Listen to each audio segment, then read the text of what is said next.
It is 8 p.m. and we will call to order the meeting of the Wakefield Board of Health. Is there anyone here who is going to be speaking tonight? If you are, if you would please send your name and address through the chat so that the clerk would be able to have the correct spelling and addresses to be recorded.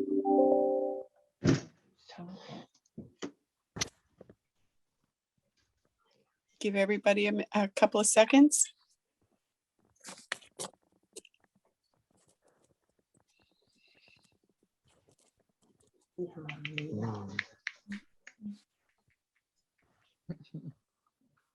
So they're joint minutes from the meeting because it was a joint meeting. Okay. All right, is everybody there? There's anybody here for public participation not on the agenda? Is there anybody? We'll open it at 8:01. And we'll close it at 8:01. Okay, we'll call to order for attendees, Laurel Gorville. You already opened the meeting, Elaine. Yes. Okay, So we're all here. right. All right, here we go. Let's go with the approval of the minutes from December 16th, 2020. I'm sorry. Is Looking there- at them super quick. Yeah.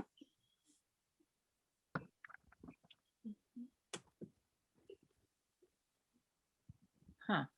I think they're okay. Okay. They look Can I good have to me too. a motion to accept them?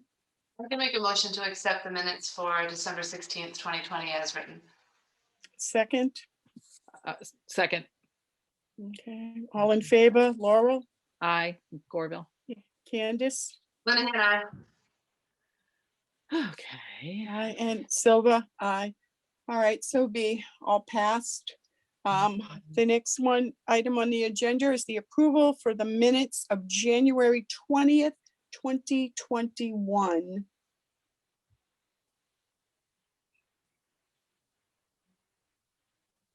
Any comments about that? No comments. I make a motion to approve the meetings, minutes as written. Second, I'll second that motion to approve the minutes from January 20th, 2021 as written. okay, all in favor, I, Gorville. Linehan, aye. Silver, aye. So moved, accepted. Now to accept the minutes of the meeting of February 11, 2021. And those, I believe, Ruth, are the Combined. joint minutes combined of the Wakefield and the Melrose Health Departments that met that evening. Correct. I can make a motion to accept those as amended by Laurel. I believe you made suggestions for amendments. Yes, and I agree with them. So I second that. Okay, Are they, hold on a second. Is something missing on the 11th? Well, I sent you the joint minutes and I thought I had corrected your comments. I thought I had addressed your comments in that. You did too. Which ones are we looking at? I sent you them, well, I sent you them again today just to make I sure know. everybody had them for just a tonight. little while ago. Here we go. Okay, I'm gonna look one more time.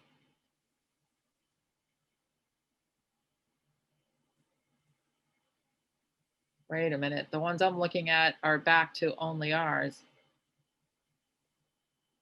No, I see Okay. something about Maureen Garapay and a motion made by Caroline Lecitra. Is that what you have? Okay. did you look today in your, There was one that just came through a I little while sent ago. you the joint ones again today to make sure that everybody had them. Yeah, and the ones I'm looking at were sent Tuesday at 11:04 p.m. Well, you can table them till the next meeting if you want. You want to make a motion to table those, Laura? Yeah, Okay. sure. Yeah. We can table just to clarify which version of the minutes. I can actually pull them up. Okay. I miss paper. Okay, we'll second that. All in favor? Aye. Okay, Aye, so we'll please. tape. Thank you, Silva, aye. Okay, so we'll move those and table those to the next meeting. Okay.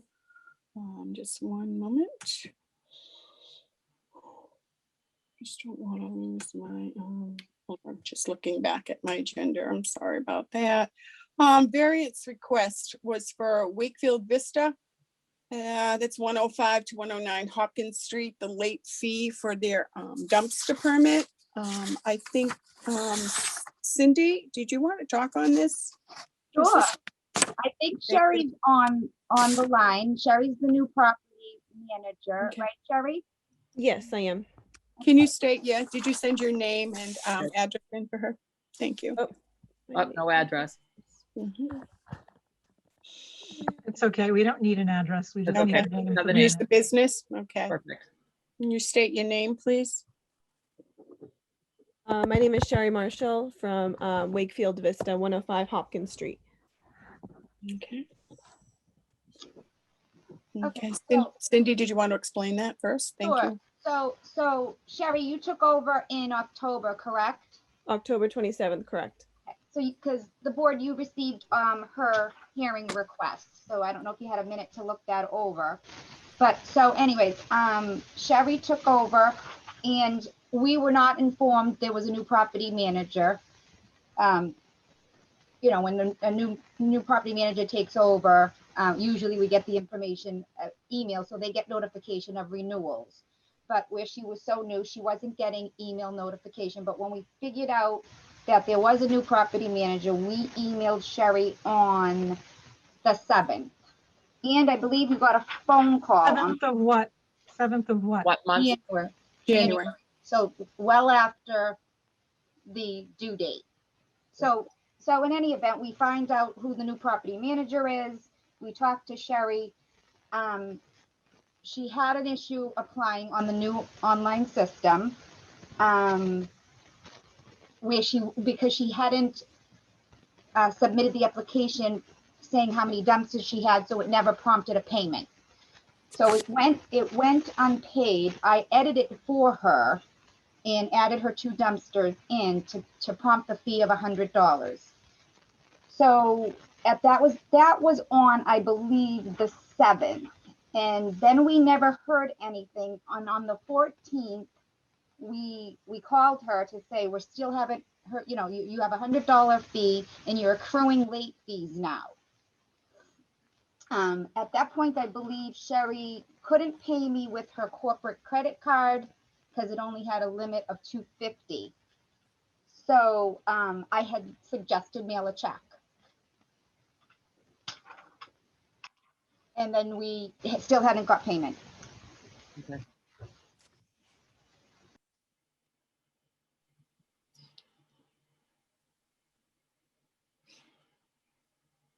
And that's when she requested the hearing, am I not correct, on the 19th of January?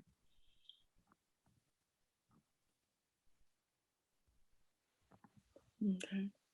Sherry, Yes. do you have any comments or anything to speak to the board about? Yes. So,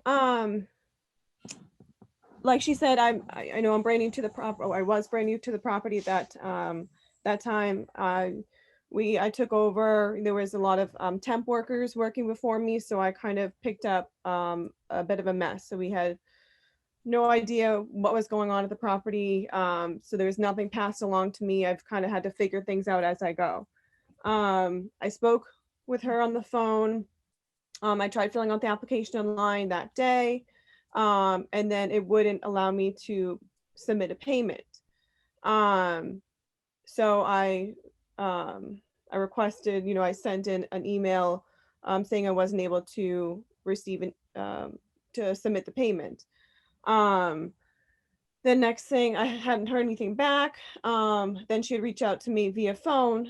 She had said there were a couple of emails that were sent out. I had not received them. Then she tried sending me an email while I was on the phone with her, and it still wouldn't come through. So at that point, I had actually reached out to my IT and had them, go through my email and fix whatever was going on with the email. And then she told me to, request a hearing with Board of Health, that, to hold off, they would hold off on the rest of the accruing late fees, and that we would come to a conclusion as to what I would owe at the meeting. So I'm just kind of here, kind of pleading my case.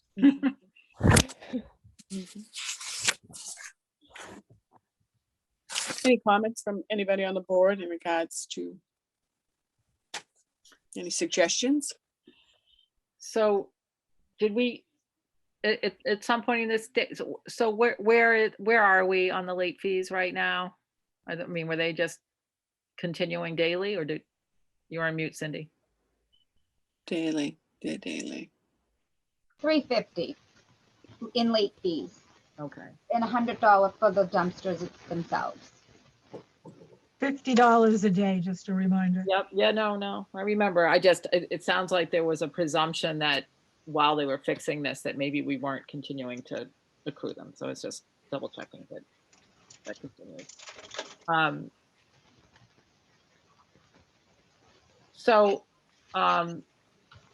One of my thoughts is that we've had a couple of these hearings for people who have had some administrative snafus happening, and in those cases, we reduced a one-time opportunity to reduce the late fees by 50% to 175. I'm not sure what the board feels like on this. I do sort of feel like there was a quagmire of first-time issues. So I'm actually feeling generous. I'm not sure if you guys have any other thoughts. No, I do think you're right. I do see that, she did attempt and she did try to be on the phone with Cindy and tried to send an email, and it didn't go through, and it was fixed by her IT. That could have been something, and I understand that she's new, and like you say, we have done in the past when we do realize that somebody has had a little bit of trouble taking over a new thing and the company has not notified us, that may be something, Cindy, that we may look into to remind people on the yearly emails when you send it out, that if they have had a change, maybe somehow they would know. Someone would get that, especially to corporates, that if you have had a change, please let us know and make sure that we do have the proper emails. Candace, do you have anything, or? It's fine to reduce the fee, Yeah. as both you, Elaine, and Laurel mentioned. I guess I want to make sure I'm not missing something. Was there a reason a check couldn't be dropped off?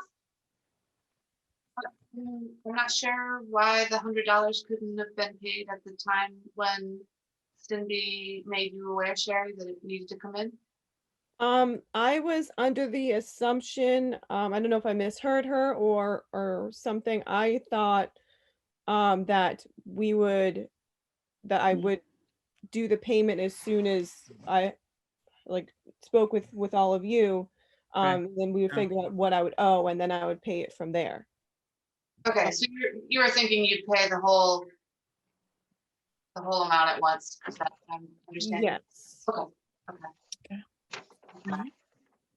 Okay, we have a motion to reduce the fees this one time. Yeah, I'm still Or is thinking. are you still thinking, Laura?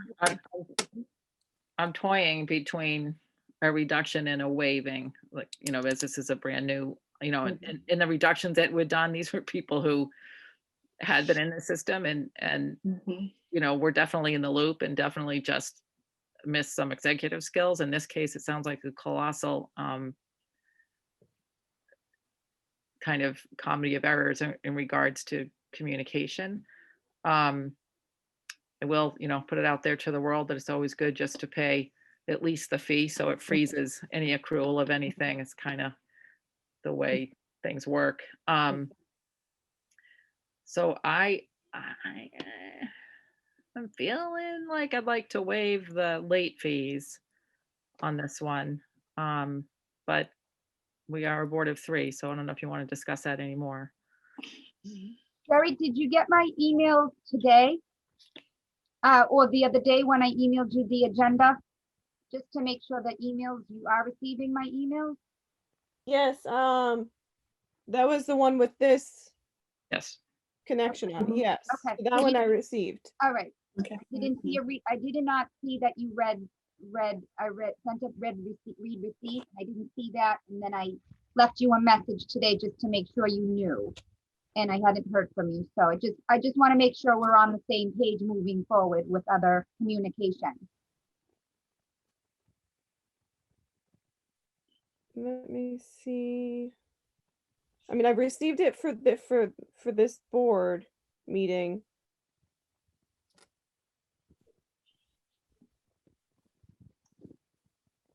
I don't.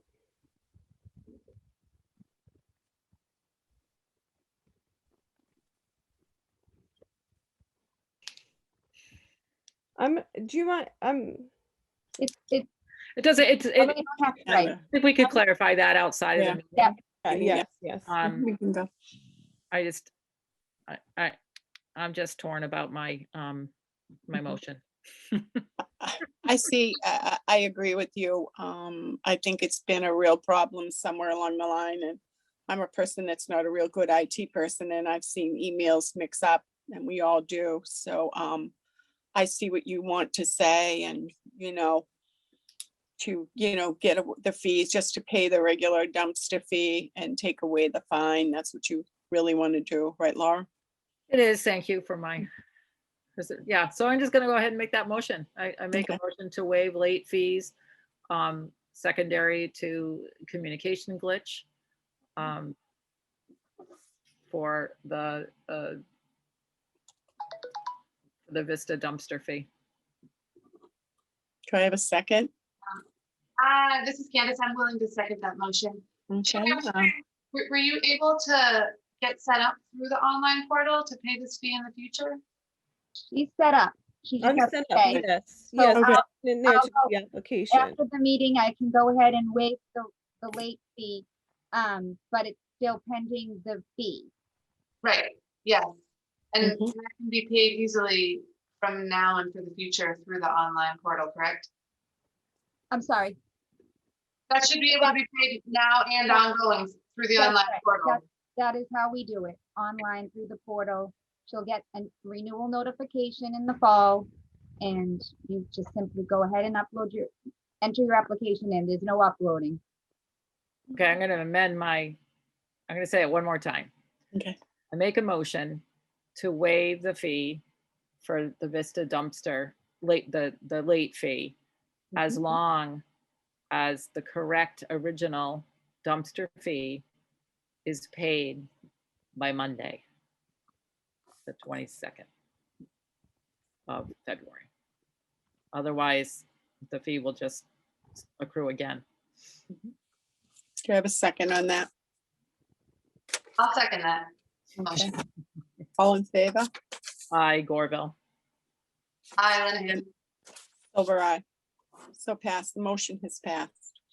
Okay. Next on the agenda is the Thank you. variance request. You're welcome, Sherry. Good luck to you, and just remember us in the fall. I will take care, and I will pay it first thing tomorrow morning. Excellent. Okay. Take care, Thanks. Sherry. Our next thing on the agenda is the variance request in regards to terrace condominiums on 3 Richardson Street, also for a late dumpster fee. Mhm. I I believe- Isn't able to attend? That's correct. I sent that email. I sent him the agenda. That he couldn't make it. He said, I will Yeah. not be able to make it. His first read email said he was on vacation Tuesday, Wednesday. That's what it came back, out of office. And then he replied that he's on vacation and won't be able to attend. So with terrace condos, 3 Richardson Street, I sent you a timeline because he's had a dumpster since 2010. Mhm. Chris has been the property manager, I believe since all that time. I went back into the file. Looks like going back to 2017, he paid on time. 2018, he paid late. So he paid a $50 late fee. 2019, he paid on time. Last year, he paid $200 in late fees. Yeah. So Goodness. Yeah, so lots of communication with Chris through the online portal. He also had an issue adding his location. It's a new system. So if you're not familiar with it, and nobody is because it's new, there is a way to add the address. What was happening was pulling in all the units and not just the building where the dumpsters are. So I said to him, you know, I spoke with him and said, if you have any issues, I can walk you through it, call me. He would never pick up the calls. He would communicate through email, but he never reached out to call with it because he was having issues. Mhm. He did read his final notice on 12/30. He did a read request. On 12/30, he read that late fees are going to start accruing because it's due tomorrow.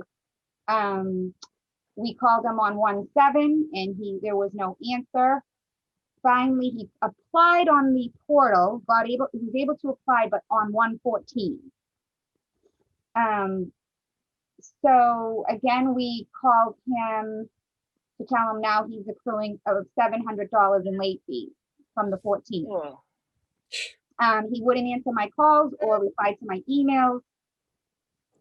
In fact, I think I sent you the records of communication through the portal. He was very upset that we had these late fees in place and that he never had any issues with any other towns or with us in the past, but I clearly have record of him being late in the past.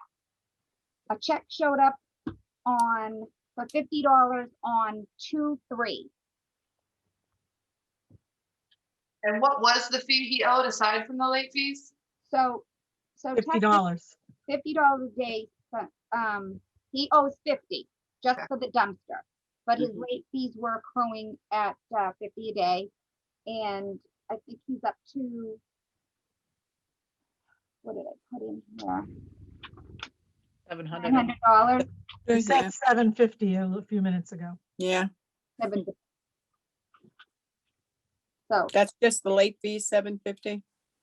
the late fees, correct.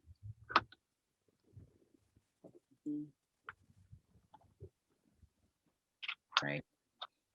Your turn, Ken.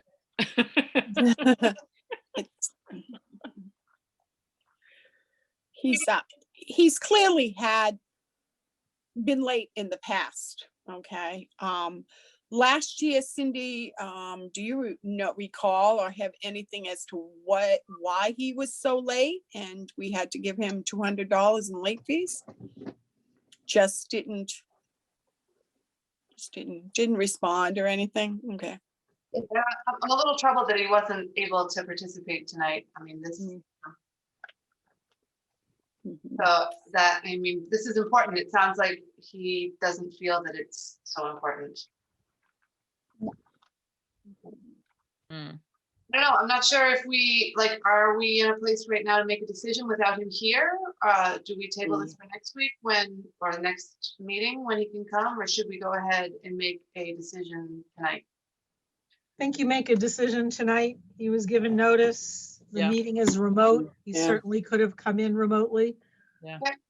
Then I think that he should pay it as it stands and that the late fees should continue accruing until it's paid in full. It shouldn't accrue because his initial fee is paid. Okay. So Okay. All right. Yep. Okay. All right. I see that point. my other thought is to follow the precedent from our last meeting, which is to reduce it, though I agree with you. Would have been nice if he was here. I would have been more, It seems like this also isn't the first time. It doesn't really seem like there's been much in the way of an explanation given by him, unless I'm missing a piece of this story. I don't think I am, of why it wasn't paid on time. So I think he did have problems with finding his location, which I would have gladly helped him with. I went ahead and added it for him, and that all took place on the 14th, and then he should have been able to go ahead and pay, but didn't. Right. yeah. And then there's always the option to drop a check off in the mailbox Mhm.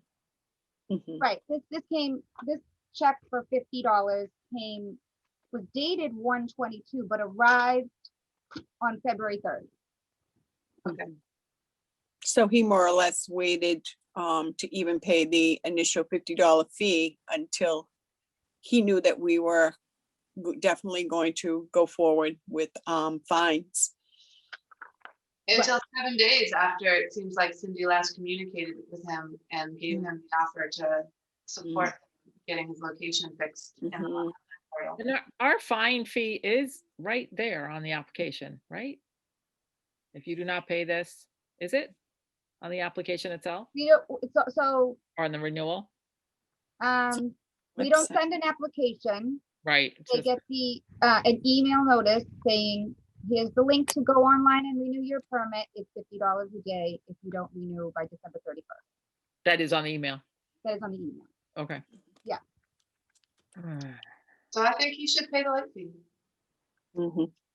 This is a time when I mean, I understand it's a high fee, but it's not his first time. I mean, he's done it before and he knows, and where he paid $200 in late fees last year, you would think that he would go out of his way to make sure and communicate so that he wouldn't have to pay late fees again. And it seems like Cindy reached out to him on multiple Mm. different times, Yeah. offering to support him. And even after the last communication, the check still didn't come until 8 days later. So, Yeah, I think. And he also had an issue with his credit card because I said to him, he said, my card's being declined. And is there a pay by check option? And I said, yes, there is. And that was on January 14th. okay, all right, that's a good time. And the check was written on January 22nd. That's right. Mhm. Mhm. So that should be 700. So did you stop Yes. What day did you stop the The 7th? 14th. So that's $700, not Yeah. $750. It's 14 days. I still kind of am leaning towards a reduction just because this is the first year with this new system. We did Sure. have trouble. I'm not taking him off the hook entirely. It's just that I have a feeling that there's just like we're hearing again and again that people just aren't getting this, make the action and, make those fees stop. They're just, Mhm. it's not occurring to them. And then they're like, oh, well, it doesn't work. So if it doesn't work, I get a free day. Well, yeah, if it doesn't, sorry to interrupt, but if it's not working, reach out. And Well, I know, but I'm here to help. And Yeah. last year, the same situation happened aside from this new system. And possibly one other time, Cindy, is that right? Last year and one other time? So last year was 8 days late and this year was 14 days late. 2019 was on time, 18 was late, Late, 17 on time, So just one previous late? 2, well, last year in the year, in 18. Last 2 year years. was late. So we had 2. Yeah, but he was one day late. He was on time 2017, you said. Late by not much, like a day. Yep, On time 2019 and late this year. Mhm. It's a rough year. I kind of feel compelled, even though people should be responsible. I'm Mhm. feeling compelled that, I think we thought that these fees will like really speak to people and it would make a difference. Mhm. In the meanwhile, the people who aren't hearing it are falling behind. I think it's fairly excessive to, I might even after this experience look at them again, but I think we should have them as we have the other Mhm. ones we did last in January. Mhm. What do you guys think? Elaine, what do you think? I do believe in the late fees. Sorry. I mean, Okay. I do believe in them. Okay. I do understand, running in the past, having many years problems with dumpsters and lots of, businesses that are really legit. But I think he does have a pattern, he's on time. He's on time, then he's late, he pays the fee, then he's on time, and then he remembers that forgets again. So, And I do understand it's long, and I know, Laura, we try to do the best that we can because it has not been the greatest of things, and it is a new system.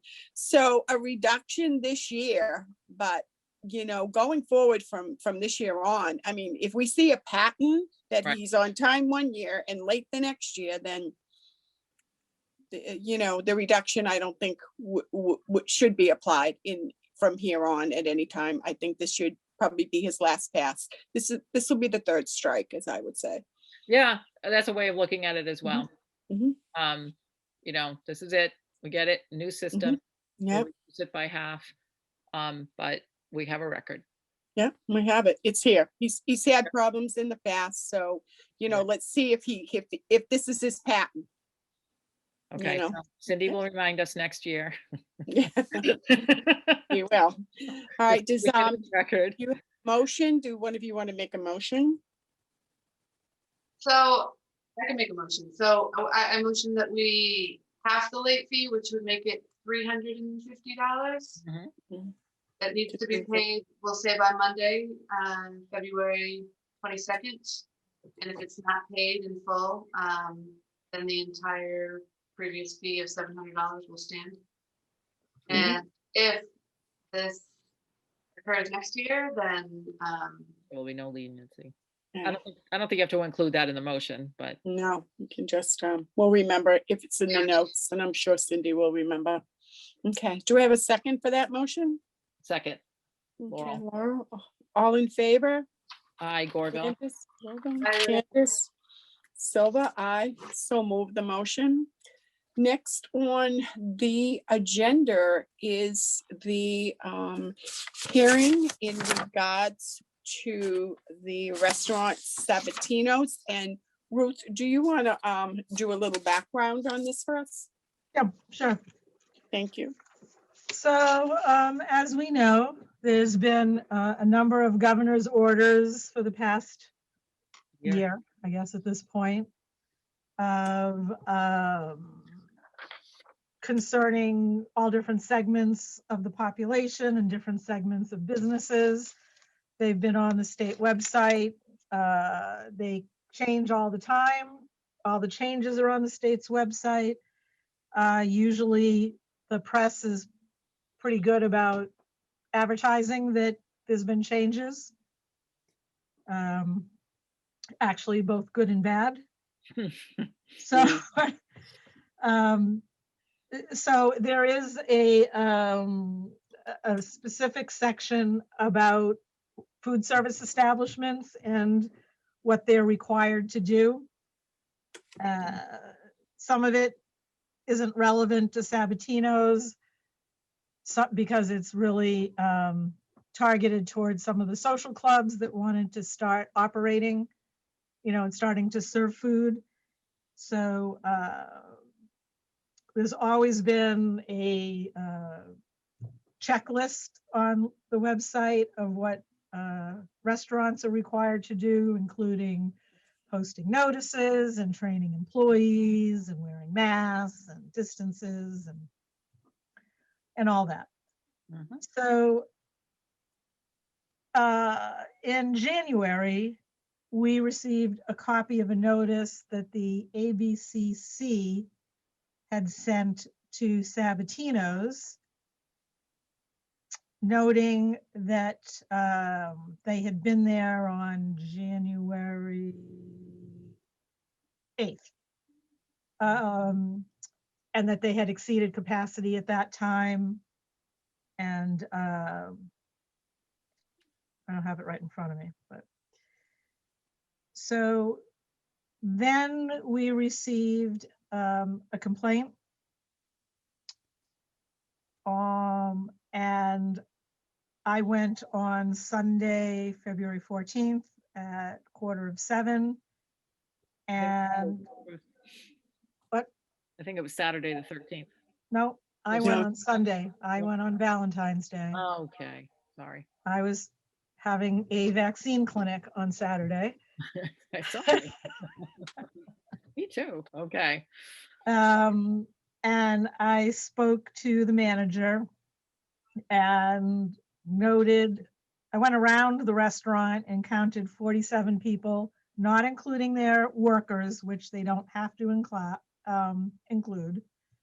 I asked her what their occupancy was, which she said was 84. So we figured 40% of 84 was 32 point something. So we rounded up to 33.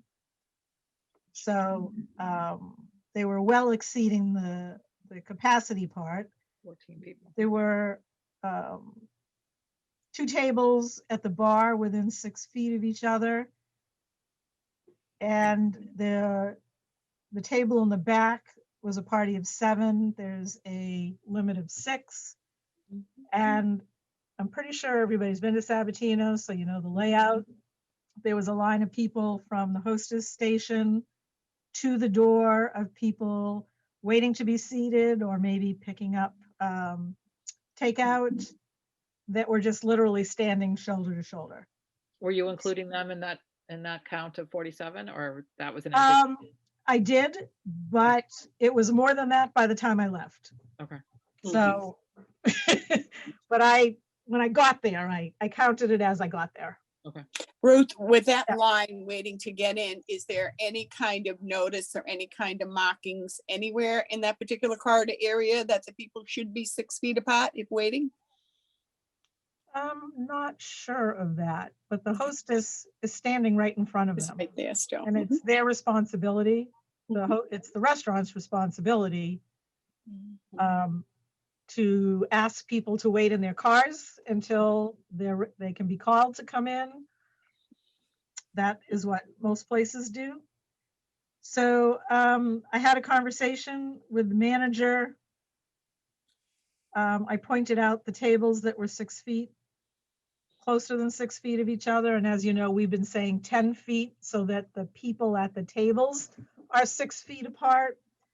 I reminded her that we had had a conversation twice over the summer when I was there for lunch outside. And there were the same problem with high tops. So I said, I know you know this because we've had this conversation twice before. She said, well, we have plexiglass. I thought that was okay. And we looked, I pointed to the 2 tables at the bar that had no plexiglass and said, I don't see any plexiglass here. You know, at one point, there were allowed to be parties of 10. That got reduced back to tables of 6. And the 40% capacity had actually just been increased from 25% capacity. So then actually the next day we got another complaint via email from somebody who had been there Saturday night who basically said the same thing: too many people, party of too many people, and tables too close together. I mean, we had already done the notice for the suspension hearing at that point, but I believe Cindy sent you that email too as a follow-up. So most of the time when we suspend a permit, it's an emergency suspension on the spot. This one, we used a different process where you give somebody an opportunity for a hearing before a suspension is put in effect. I told Camilla that this would be happening Sunday night, but she would have get the official notice on Tuesday because Monday was a holiday. So the letter was delivered on Tuesday. I talked to her again on Tuesday when she called. And Here we are. here we are. Okay. Ruth, back in the summer, you mentioned you were there twice, and that was also for violations of distance. No, I was there for lunch. Yeah. And you just happened to go to the wrong place for lunch to I see mean, something? No, I support Okay, local all right. businesses, and they had a nice setup outside. Yeah, they did. And it was just that it was the tables also, right, in regards to distances? Correct. Yep, okay. And what, was it corrected back then in the summer for that area in a timely manner? Let me put it that way. When I was there, she fixed it. Okay. That's time. And there were no other further complaints about that during the summer months? No. Okay.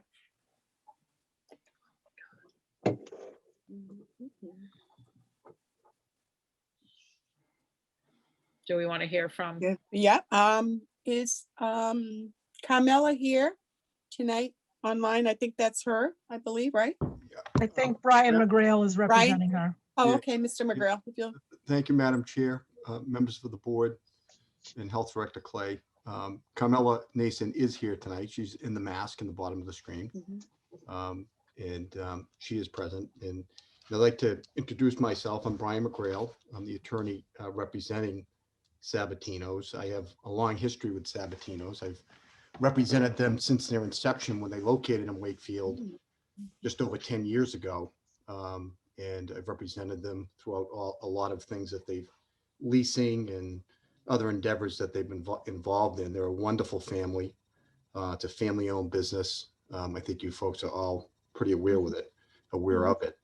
I would like to mention, and this really has nothing to do with your board, but Ruth had mentioned, the state website. The state website's a disaster. It's not helpful because when I was retained by Sabatino's, I went on it, and I'm a lawyer, and I spent hours on it. It's unbelievable. The problem with the state website is they change the rules all the time, and they keep up all the old rules. So it's unbelievable. It took me literally a half an hour to even find the spot where you could even look at the restaurant.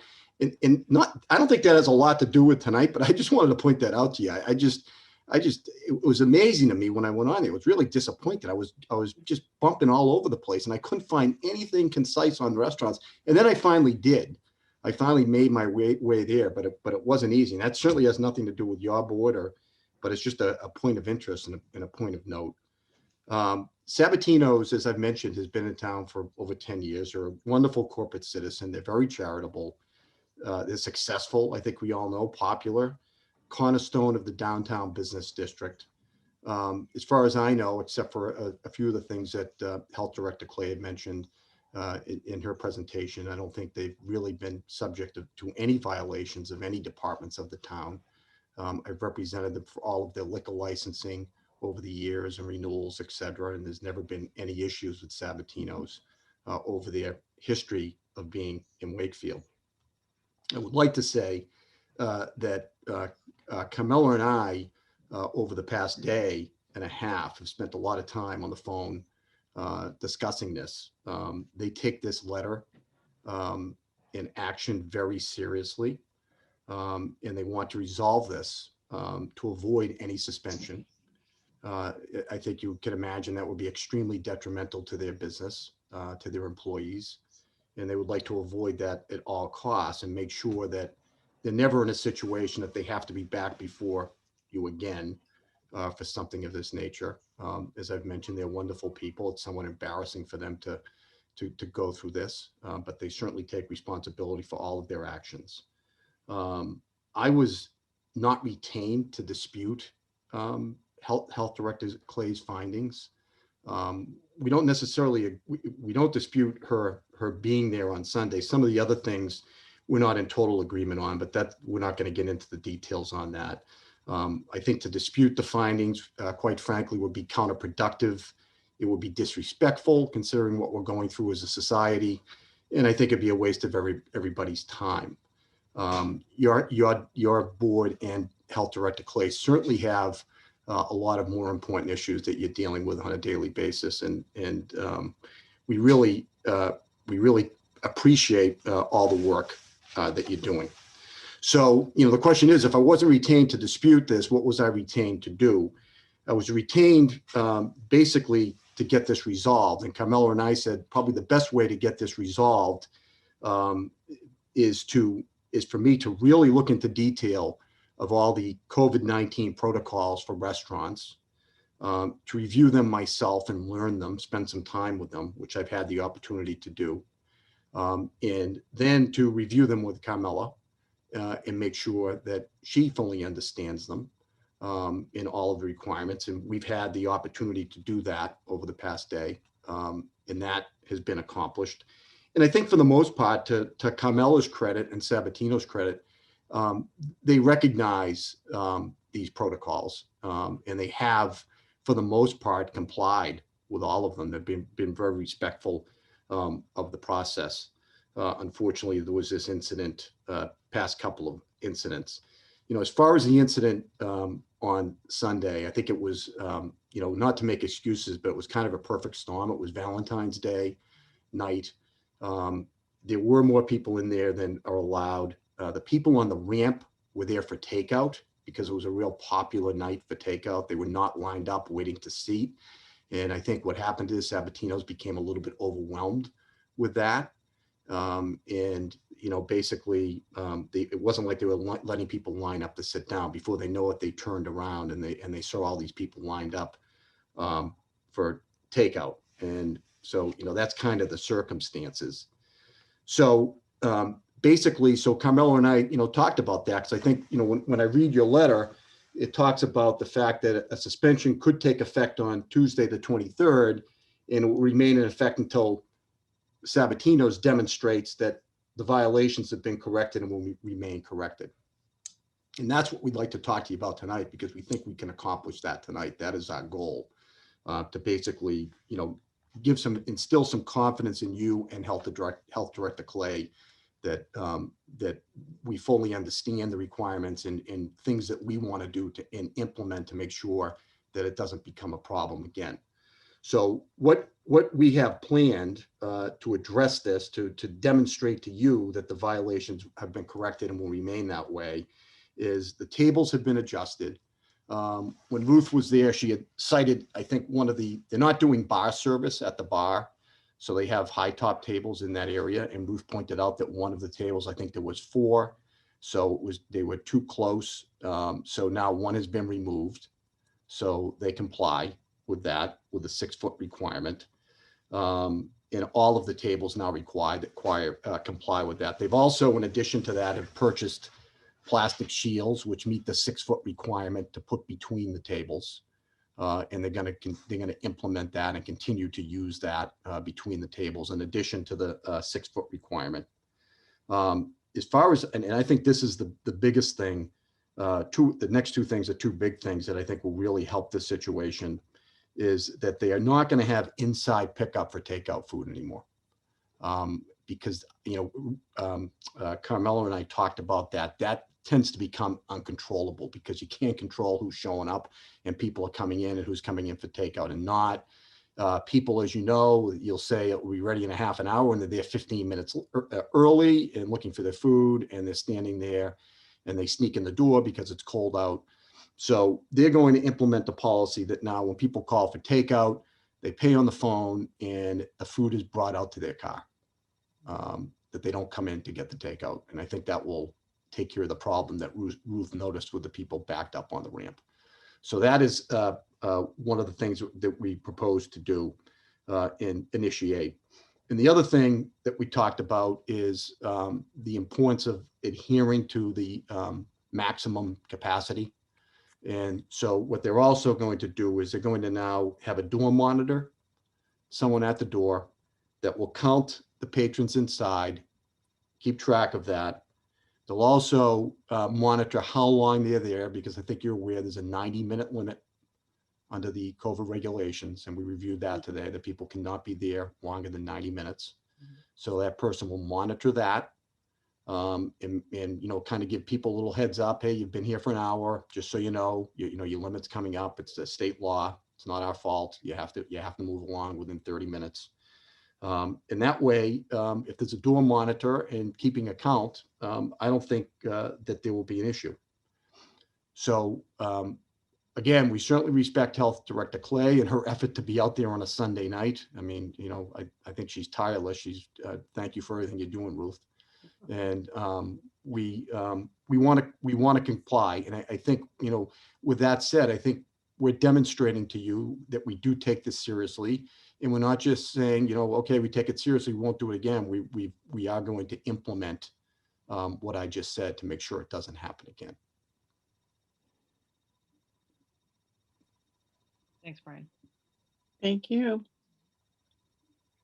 I Uh. have a couple of additional thoughts. One is I get a feeling that patrons aren't being wary, and I think everybody's got some COVID fatigue going on, and when they're out, they are kind of imagining more normalcy. So I'm hoping that this, that the patrons who love you and love Sabatino's and are dedicated, respect the position that you're in, which makes me, maybe consider additionally, perhaps on the kiosk capacity. Our capacity net right now is 40%. 40% equals this amount of heads. So that you don't have to have the conversation, and hopefully when people see that kind of thing, they'll realize that your business is in peril if if this isn't being followed. I mean, we're so close, and we're right around the corner from outdoor seating again. Mhm. But I do I know it's challenging to continue reminding patrons that they've got to follow the rules, and people start seeing each other and they get a bit gabby. But I think the fact that the ABCC had already made a comment, and that the 40% was in fact an increase. In fact, it was kind of time to help people around Valentine's Day, so there should have been a real understanding of what the capacity in that restaurant should be. So I just want to put those thoughts out there. Can I just mention a couple of things? Mm-hmm. Brian, you had mentioned that some of the things that have been implemented included putting plexiglass between the tables. That's already been in place. That's not something that was added. No, but what I meant, Ruth, was that when I read the regulations, you have a choice. You can either have the table 6 feet apart, or you can have plexiglass. So it's Right. one or the other. And what I'm saying is they're going to have the table 6 feet apart, and they're going to continue to use the plexiglass. Right. So it kind of sounded like that was something that they had added, but they had already put that in place. they had, but the regulations from my reading is if you have the plexiglass, which they have, you really don't need to be 6 feet apart. It's not required. That's one of the options. It's an or. Right. And in Wakefield, it's the tables need to be 10 feet apart so that the people are 6 feet apart. So, but that's neither here nor there. The plexiglass is there, and that's fantastic. So should we? I'm want not to going to move understand on with that. that, Brian. Okay, because there's no issue with that. They have the plexiglass, so Okay. there's no issue. So I just wanted to point out that it's really hard for me. When a restaurant receives a letter from the Alcoholic Beverages and Control Commission saying that their alcohol license is in peril and explaining why, I don't understand why a month later that a restaurant wouldn't be, I mean, you're saying that they take all this really seriously, and I mean, the ABCC is much bigger guns than the Board of Health, yet they didn't seem to take that very seriously. And the only other thing I wanted to mention was that you mentioned that we have more important things to do. I consider this the most important thing that the health department and the Board of Health is doing right now, is trying to prevent COVID cases in Wakefield. And having too many people in an enclosed area is exactly how you spread COVID. And the community has been spending, I mean, we've had some horrific numbers with COVID, and they're finally coming down. And this is exactly the most important thing we do, is to protect the public so that they're not put in a situation where their health is compromised. So I would argue that I don't have anything more important to do right now than this. I respect that, Ruth. I think what I meant by that was that it's a shame that your time has to be spent out on enforcement issues. That I people are actually interested said that to Carmela. So that's what I I meant by said, that. yeah, and I said that. This is not something I enjoy doing. Right. I and my husband have a long history of eating at Sabatino's. And going out on a Sunday night is not my favorite thing to do, but it's my job. And, you know, having complaints after the ABCC was something that I just couldn't say, well, we'll get around to it. It's okay. Elaine, I think you had a conversation with somebody? Yes, I did. And I was very upset about it. It was a conversation in passing in regards to Sabatino's. It happens to be a very favorite spot for many of our friends and family.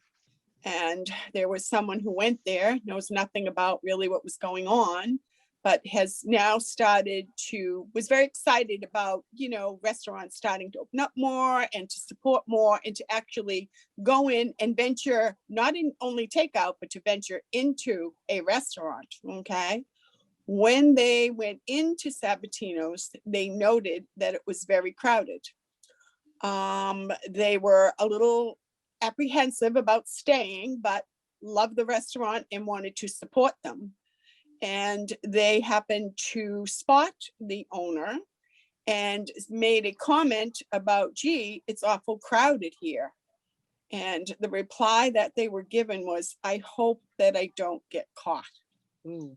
So they got very upset but they stayed, they wanted to support, but they mentioned it in passing. And That's a said, lie. Don't Can you hear me? That is a lie. A Okay, dead out lie. okay, hear we'll me? give you a chance to speak, No, ma'am. I'm done. You guys want, you know what, Brian? But I told no, you I would was you not gonna please speak. listen There's to us? no way Please I be would have said quiet. that ever. Mr. McGreal, would you ask Anyone? her to No, please you be listen to quiet. us? Ooh. No, No. you know, Okay, can you mute her? Okay. Oh, I What you can. we're know what? trying We to don't have say, to stay Mr. from the McGreal, kids. We'll go to Stoneham. We won't pay No. taxes. No, that's a what lie. people want, A dead out lie. Okay, hold on. what Do not people dare want, lie ma'am, about me. is Maybe we to, exceeded on Valentine's could Day. you please listen to I'll give- me? Give me the professional courtesy to go on. What I am saying is See you later. people Oh, were wait. concerned Shut in us down. regards to the crowd. Who's And hosting this meeting? Who's the host of the meeting? I guess I muted Laura her Lish, twice. she muted her twice. She did. Thank you. Mr. McGrail, I'm very sorry that your client feels this way, but I will continue on to explain to you, okay? Absolutely. What I'm saying is that makes me feel in public health that there are people out there that realize that we have worked very, very hard in public health in controlling and keeping our numbers down. And here we are, we're at the point, I was very excited to hear that the governor was allowing restaurants to increase their capacity, because I said, now this gives them a chance to bring in more business and to, maybe help them a little bit. It's not the best, but we're trying little by little with public health. And here it is, I'm thinking, wow, these people went out to a restaurant, isn't that great? And then they're turning around and they're more or less saying, we're going to go out, but there's still a big public risk. There's a huge risk because they're not complying with what should be that way. And what are they saying? What are you giving about us as a board? What are you saying about us with our regulations? And what are you saying? The fact that you had ABCC go in there and then they turn around and they send us information that this is what happened. And I think Ruth would probably agree that that's almost like, to me, that hurts me. That hurts me and tells me that who was paying attention and who wasn't paying attention. And I think that this board and this health department works very, very hard. And we have all worked in the hard, as you have noted, across the state to keep cases down. But then you have somebody like that that's going to say that, I mean, I don't know. I don't think that the person was lying. I mean, maybe they were, maybe they didn't like their food that night. I don't know, but they go there and they were, willing to go there. But to hear that, it makes me feel like how many other places are also doing this, just increasing their capacity without thinking of what will go on. I'm sorry that you wouldn't listen to it, it's, we're trying, we'll work with anyone, but we want to know what is wrong. Is there a problem when a restaurant goes from that small capacity and then is able to open to that great capacity? Where could they go? Who could they call? Who could they depend upon to help them to adjust to everything? That's what I wanted to hear from her. And I wanted to hear her say that we as a board, I think that Laurel and Candace would agree, what can we do, and Ruth, to help the businesses with things like this? Well, and we've also, we made it a real point in the beginning of this to make sure that our inspectors went out to do education, not inspections around this. So, I'm happy to, if we were in a court of law, to, erase the last 5 minutes of a hearsay, but Right.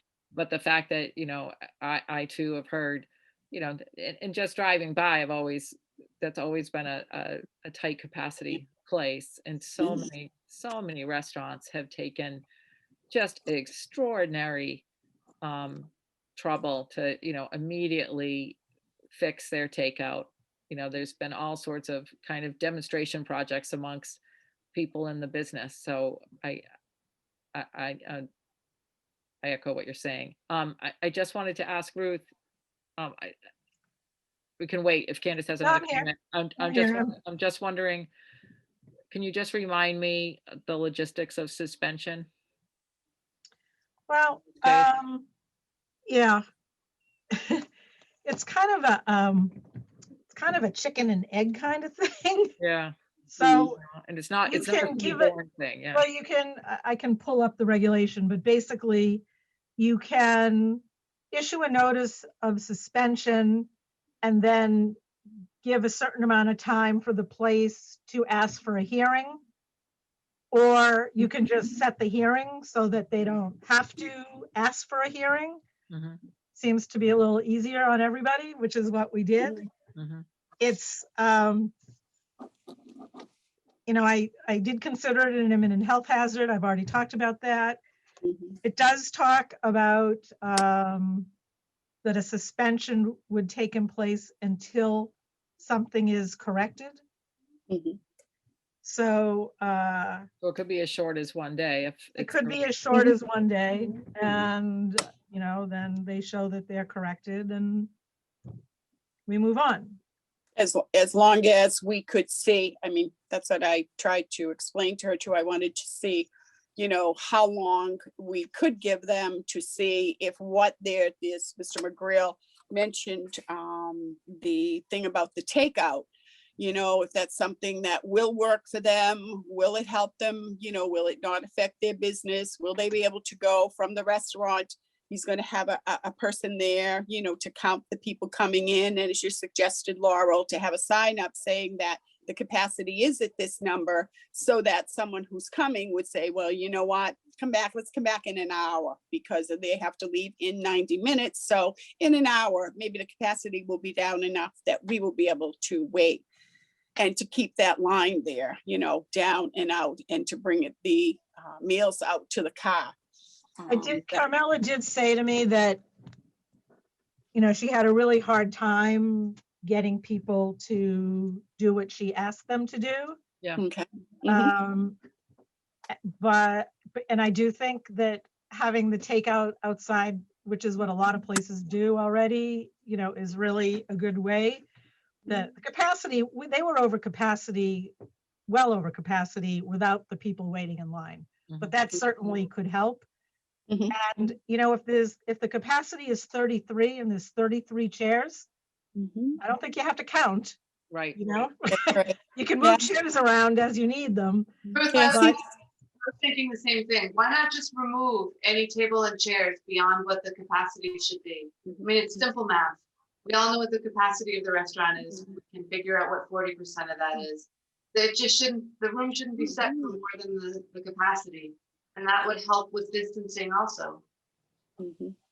Mhm. And I think having the counter at the door, I've noticed that in a couple of, actually couple of big, stores and stuff. I don't venture out much, but it was kind of an encouragement. And one thing to me that made me want to go into the business was because they had somebody there counting, and they had somebody, so that I knew that they were well aware of what the rules and regulations were. So they were working with it, and they had a counter there. And that is something which, Mr. McGrail, I think is a very good idea.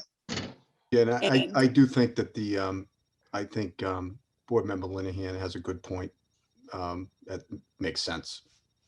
Why have extra tables and chairs? Mhm. Because then it gets Yeah. confusing. Yeah. Yeah. Yeah.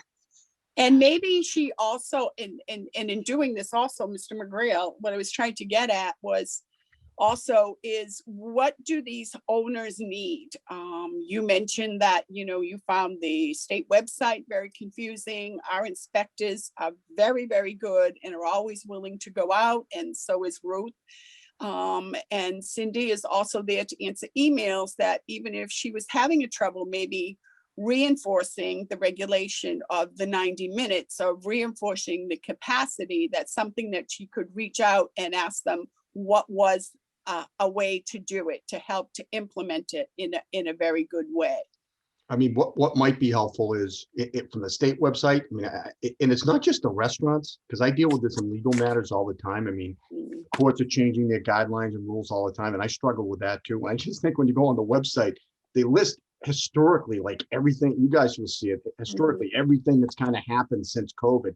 And you're looking at all these, governor's order from this day, governor's order updated, changed. Why don't they just put current? First, so you can just cut right to the chase and hit what's current versus trying to get an historical rundown of what transpired back in April of 2020. I want to know what I got to deal with now.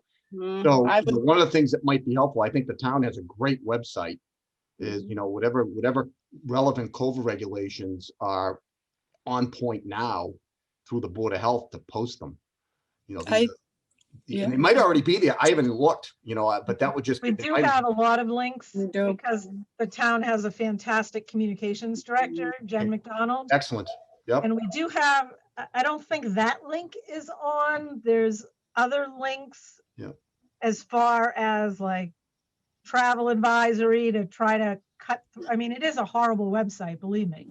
Nobody's going to argue that.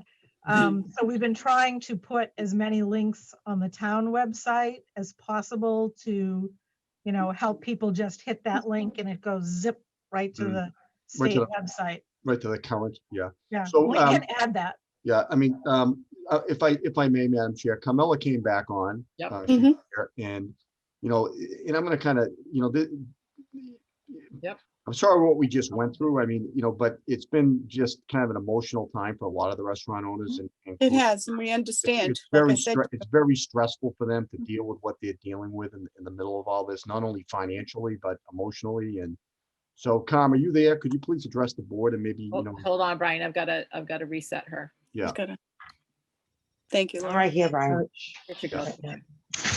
Hi, hello. Hello, we can hear you. Hi, can you see me, hear me? Yes, we can. We can hear you. Go ahead, Carmela. First of all, I want to apologize for being that rude. I'm very emotional. Mm. I myself would never say, I don't want to get caught. I have personally, since last March, done everything possible to understand it, learn it, and try to do what is right for the restaurant and the community.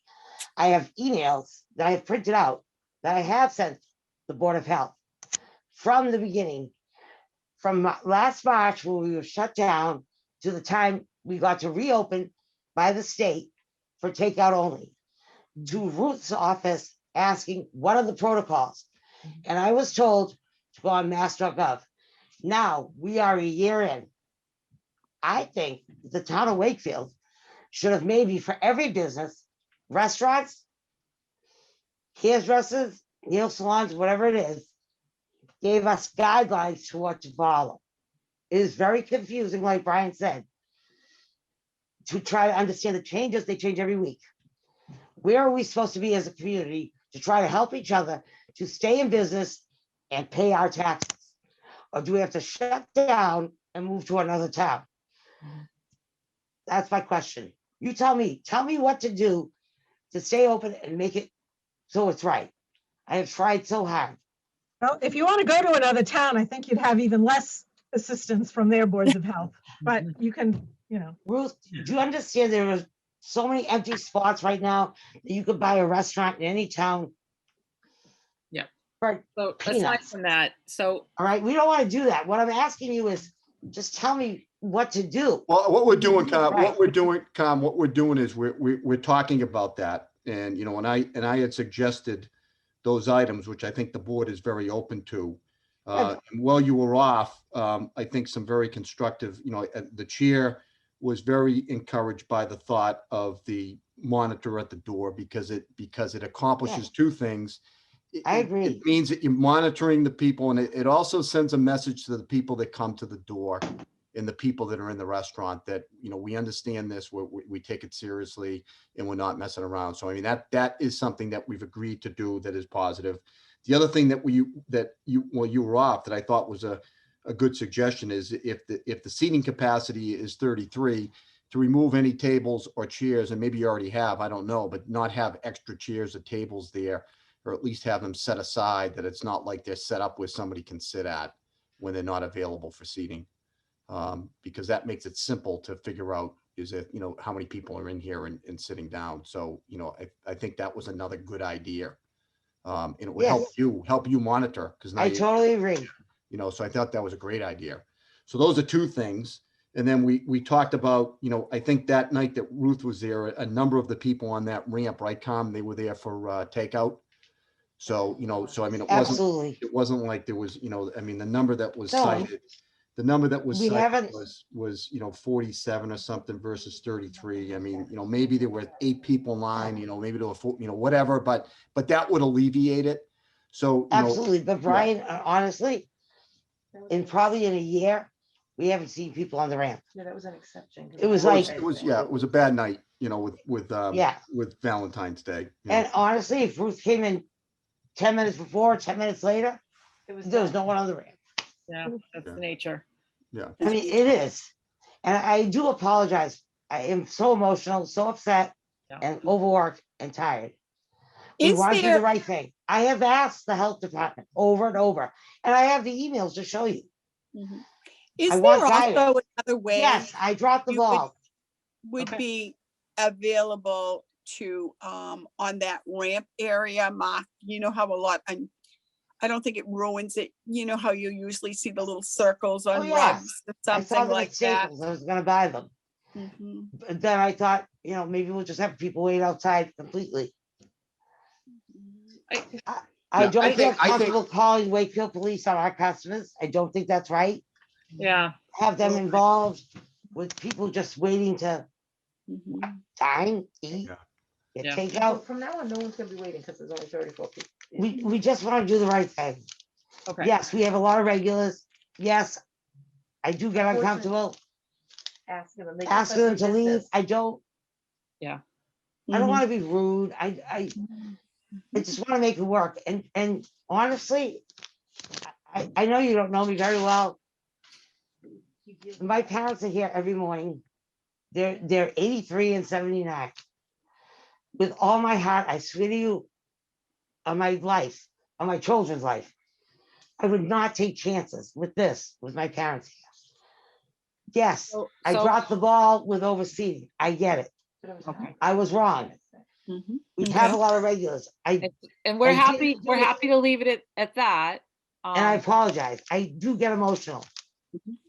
and I know, and I understand, and this is part of my comments scared. earlier, that it's very hard in your head as a hostess to move your regulars along. And so In my that's, head, period. I mean, I think sometimes it's helpful to remind people of regulations. That, you can tell people Mhm. the the ABCC is already, we're being watched.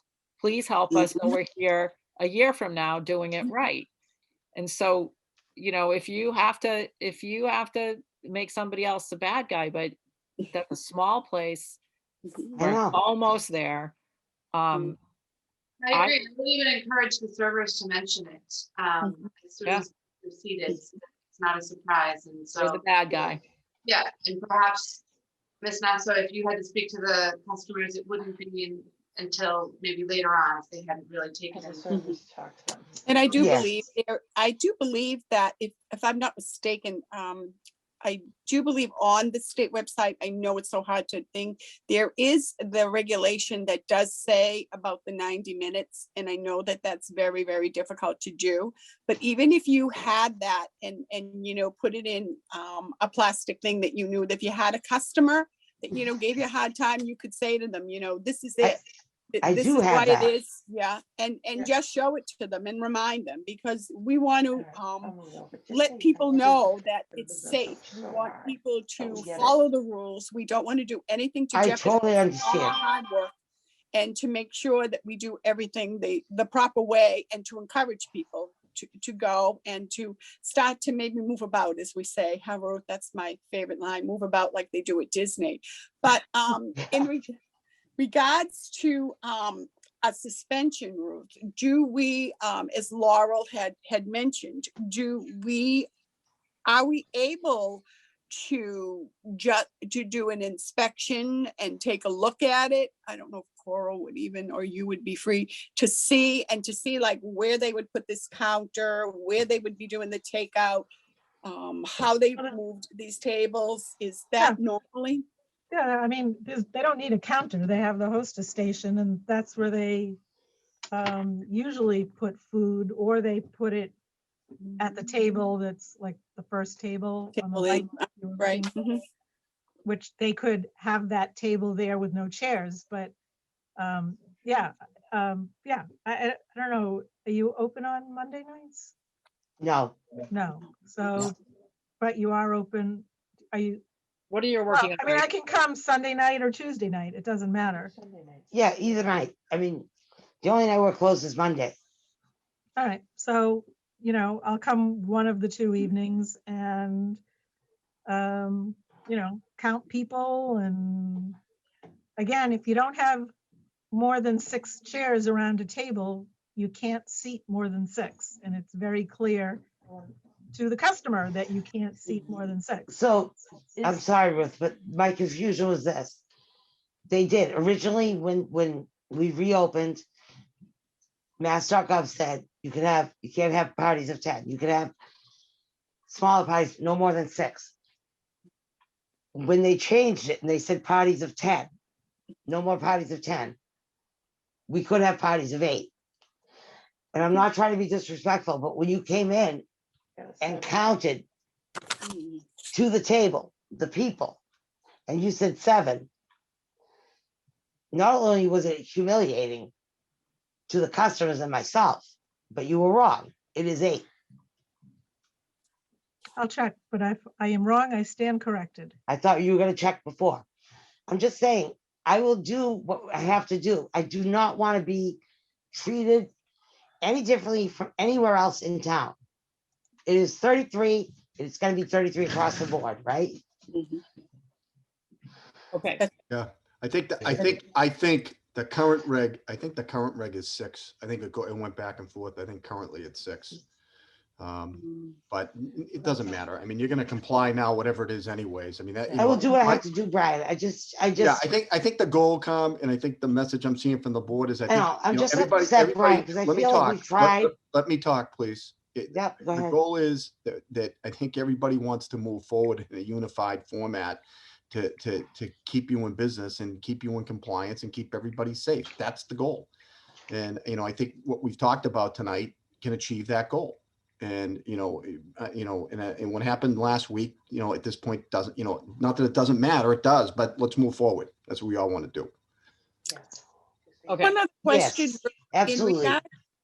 Ruth, in regards to the ABCC coming out on January 8th, will they be out again?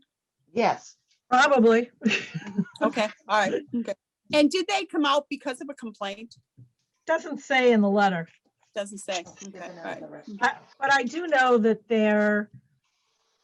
I'm sure they go out for complaints, but I do know that they're going out and just randomly checking places too, Mhm. Okay. especially the clubs. I know they're definitely looking at the clubs. Okay, Yeah, So- and what I honestly care about for my client, when Ruth goes out and does an inspection and finds a violation, I respect that. She's an authority, she's respected, she knows what she's doing. When the ABCC goes out, I respect that. Quite honestly, when somebody sends an email that they were there, I don't respect that. I don't know where that email's coming from. That could be a competitor, that could be somebody that had a bad meal or, doesn't like them. That could be a personal vendetta. That to me doesn't mean a lot. Okay, And- so- They signed their emails, so we can certainly Yeah, But but it so ain't- what? corroborate. I think we have- In my world, that's hearsay. Who are they? They're not an authority. How do they count? What do they know? Or- They So think, we're oh, it not- was a little crowded. They don't know what the law is. I had to spend 2 hours figuring it out myself. So, you know what it is. I respect that. We're not disputing what you did on Sunday. But that stuff I'll dispute all day with all due respect. Okay. well, okay. Thank you. I Laura. don't want to prolong us anymore, but, let's just remember that, our operating procedures and health departments are that we have to follow any email and any call. So that's Well, just, no, I think it can prompt Right. you going out and inspecting, but the fact that they said Right. there was a violation doesn't mean there was a violation. right. So that's Right. not what we are. What I just want to clarify is what we need is a motion. Do we, are we allowed to do a short, is there a minimum suspension in this regard? Because this is a funny, this Well, is a funny If- rule. If I could just address your letter. So your letter said that a suspension would take effect Tuesday Mhm. until we demonstrated that the violations have been corrected and will remain corrected. And Right. I would respectfully suggest that what we've told you tonight, we've demonstrated that. And then, we're subject to further inspection that might take place in a week. And and then if we're not, we're gonna be back here again. But I think we've made representations to you that we hopefully that demonstrates that we will be in compliance. You're welcome to inspect, but I don't know if, I guess the only inspection would be that you would make sure the tables were distanced properly, because everything else, we've told you there's going to be a door monitor. We've told you that there's going to be takeout that won't be inside, and that's all stuff that you're going to see ongoing. Well, when I come, I'm going to be counting how many customers are there, Correct. making sure that there's plexiglass, which there is, except for those 2 tables that I guess was removed, and that there aren't tables with more than 6. Yes. So then you know- we don't need a motion for a suspension then. Correct. Okay. No, we don't. Perfect. So we got a plan. We do. Are we clear? And Brian, can I just also, don't want to limit, I don't want to tie our hands with only those 3 parts of the regulations. All regulation. Right, Well, it's, yeah. I don't want to be back here because those things are done, but other parts of the regulations aren't done. It's kind of a package deal. Yeah, I understand. Like for example, wait staff wearing masks all the time, and Right. yeah, understand. We do. The whole list. 90-minute limit on diners. Yeah. Oh. Understood, Ruth. Thanks. But Okay. Absolutely. I do think that Sabatino's might not want to hide this. May want to use this as a learning tool that, the town is really taking the pandemic seriously. And if people are devoted to you in the restaurant, Mhm. that they should cooperate. And I've heard frustration around that. That it's really hard to tell patrons what to do. I mean, Mhm. in this case, usually health department inspection things are about quality and food. This is a completely different game. It's very unusual for the restaurant business to be too crowded is not usually an issue. That's usually what you want. So I'm just hoping maybe you can use this to have your customers engage in helping the whole big picture. Okay. It'll be keeping the community and the public safe and making them feel safe so that they will patronize and go out to these businesses and give them the business that they do so need after this long period of time. But to do it in a Absolutely. safe manner, and it's a safe environment for them to do it so that they don't jeopardize what has been accomplished so far. So I do apologize Okay, for being emotional. okay. And I know I have, from last March, really tried to figure it out, and have reached out, emailed, asked questions. I want to do what's right. Okay. Okay. Mhm. I don't mean to be disrespectful. It is very hard for me. Sunday night was an exception. I probably have not seen people on our ramp, for over a year. Yeah. And that's the honest to God truth. Okay, Ruth will be by next week. Okay, Oh, so let's absolutely. go forward and we, Moving forward, I hope we can all work together. Okay. okay. And Best thank of you luck. for the suggestions, and Mr. McGrail, thank you for explaining what they will be putting into place to us as a board. I thank you, Appreciate Madam Chair. Thank you. Thank you. Appreciate it. Thank you, board Thank members. you very much. All You're right. welcome. Good Be evening. safe. Thank you. All right. Right. Sarah, Is Ruth. there any other business that has arisen since the posting of the agenda? Yeah, Yeah, yeah. kind of hard to remember at this Oh, point. sorry. Yes, No, nothing at all. nothing at has all. happened at all, nothing. Oh, So, actually, since Saturday. since Saturday, yeah. So the governors, they think they have a hard time trying to keep track. Oh, Oh, We have to keep track of a lot more than just their restaurants ones. But anyway, yeah. so the governor also made an announcement that he was phasing out local vaccination clinics, which I have to say in our department did not shed any tears. So I know. I was Oh. I was insulted, and then I thought maybe there's a silver lining to this. yeah, there is, Well- but there isn't. No. So let me just explain go. what's going on. So we have been getting vaccine because we're a region, and other communities have been getting very small amounts, like literally 100 doses at a time. Ugh, yeah. And the state just feels that that's not the most efficient way to get a lot of people vaccinated. Then I can't argue with that. Their option are for regions like ours to continue Mhm. with some caveats, such as you'd have to operate 5 days a week Ugh. with at least 750 people vaccinated a day, and it would be open to everybody in the state. You can't. So the 5 health directors got together.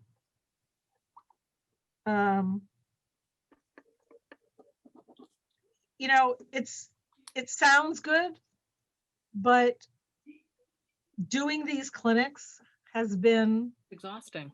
Mm. not only exhausting, but to be honest with you, the clinics themselves, you've all been at them, Yeah. are awesome. Yeah. People are very appreciative. They're very happy. It's a really, really positive experience. Like pretty much the only positive experiences we've had in the last year. Yep. So, but the problem is because of the state's infrastructure, there's a lot of problems with the details, and they're not even details, that cause our departments to be flooded with angry people that we have to deal with over things that we have no control over, like the 211 call center booking appointments at a regional clinic that somebody's not not eligible for. So it's really been hard. We're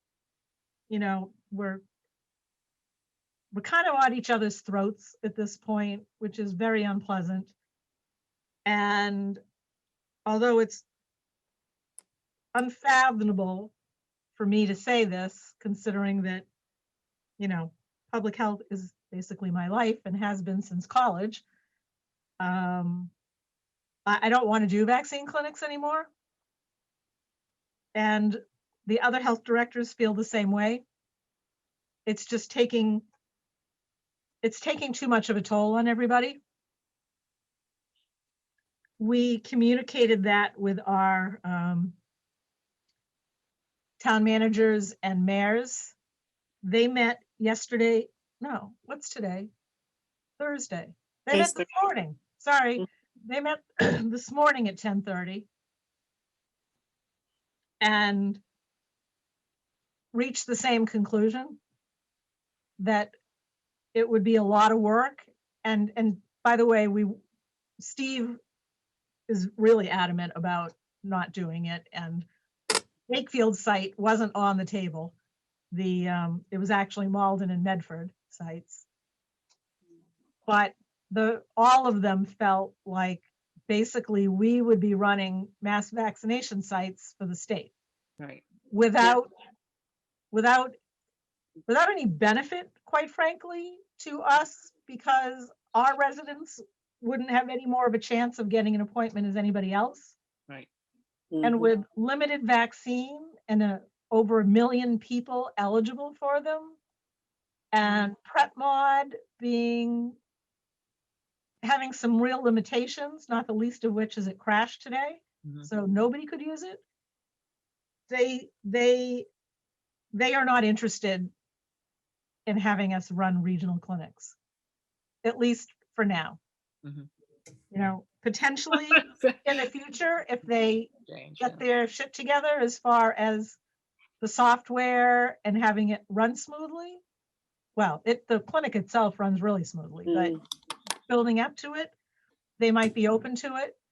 But right now they're not interested. And so we have a clinic scheduled Monday for second doses. We did not get any vaccine this week. And it wasn't because of the weather, although there's a lot of other people that haven't gotten it because of the weather across the country. But our statistics on the state back end are all messed up. And had they told me this a week ago or 2 weeks ago, we could have worked on it. So Karen and I spent today working on it to try to get it to fix what needs to be fixed. And we did fix everything we could, but Malden's site is suspended because they lost their refrigerator. It broke. They lost $10,000 worth of vaccine. Oh, Not God. COVID vaccine. Was it the one in the health department? Yeah. So they have to pay the state back, which is fine. That's not an issue for the mayor. They've ordered a new pharmaceutical grade refrigerator.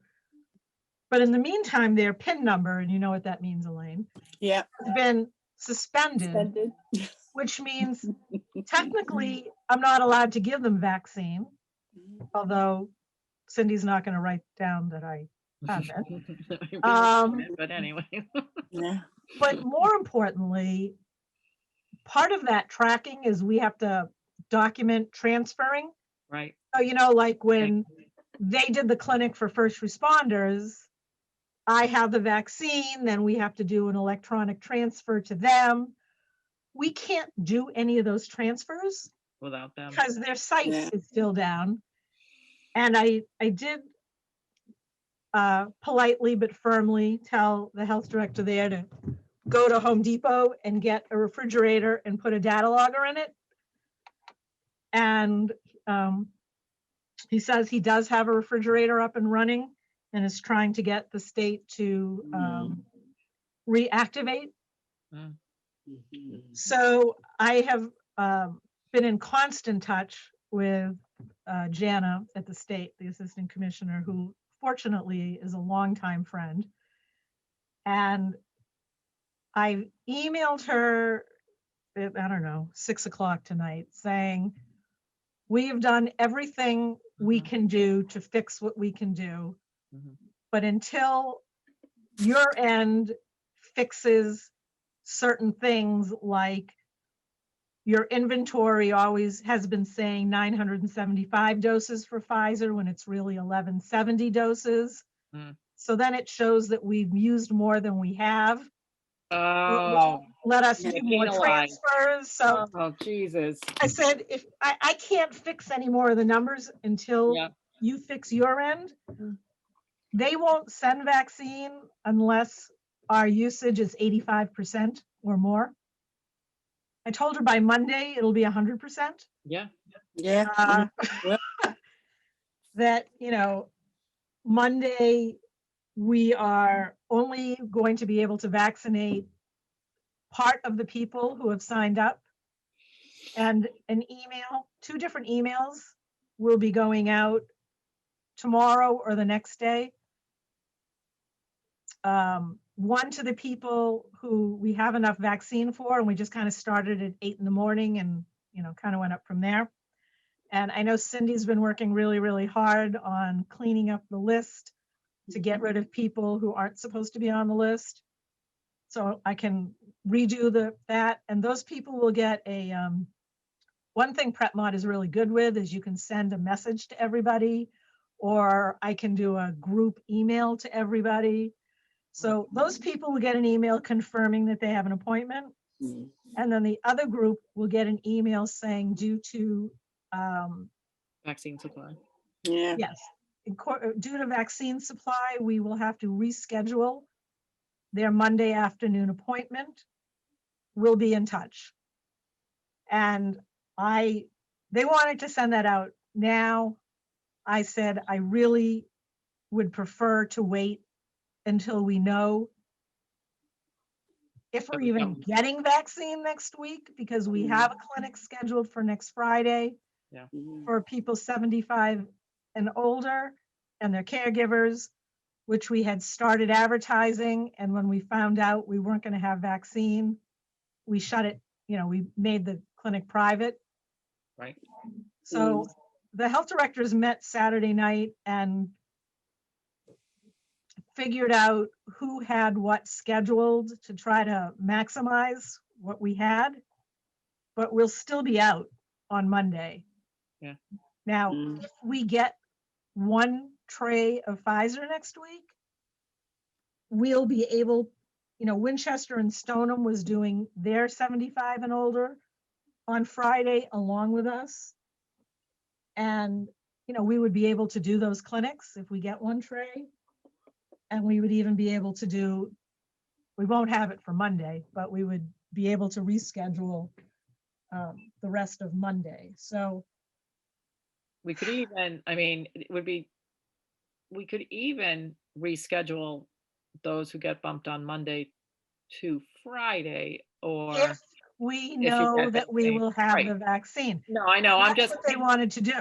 yeah, And I said, I'm not doing it until you, unless I know I have the vaccine. Yeah, you can't. Nobody wants to be Because- rescheduled twice.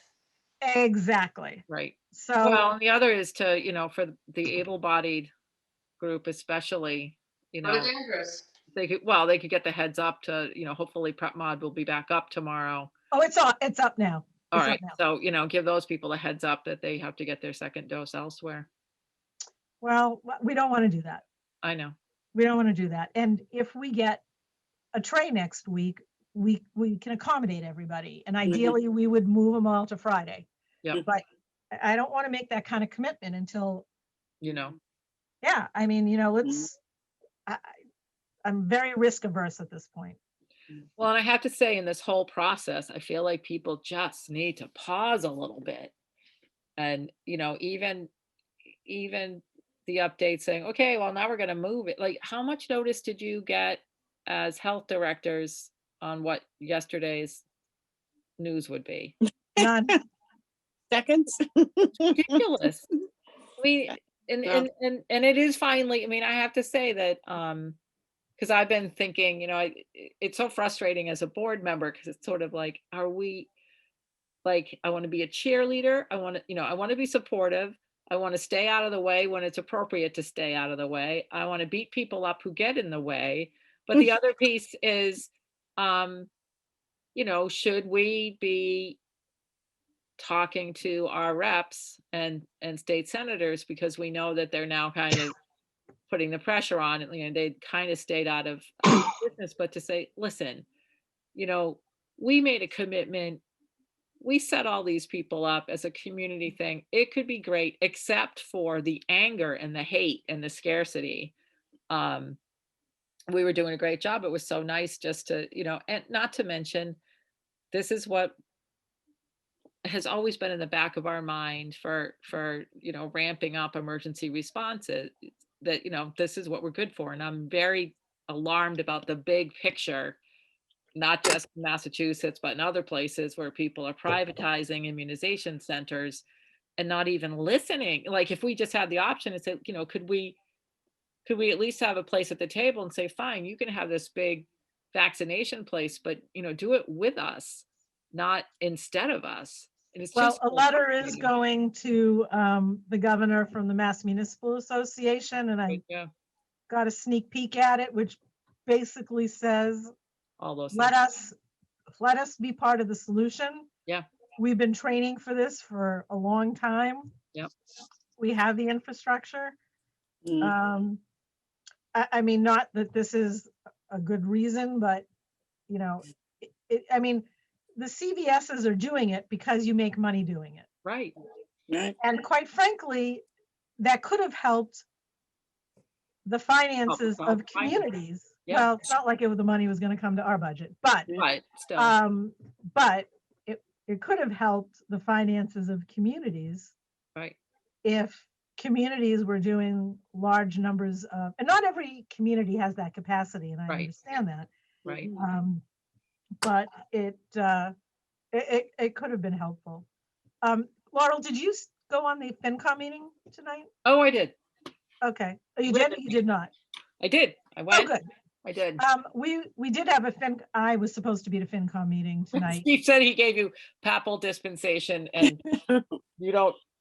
Well, he said it was more important to me to fix the numbers to get the vaccine. Yeah, no, it was, I like to go to FinCom, just to finish out that last comment, and then I'll move to FinCom. But I have a feeling, this is my prediction, I have a feeling we're going to get, so remember last summer, we're like, they're not going to have us do anything until phase 3.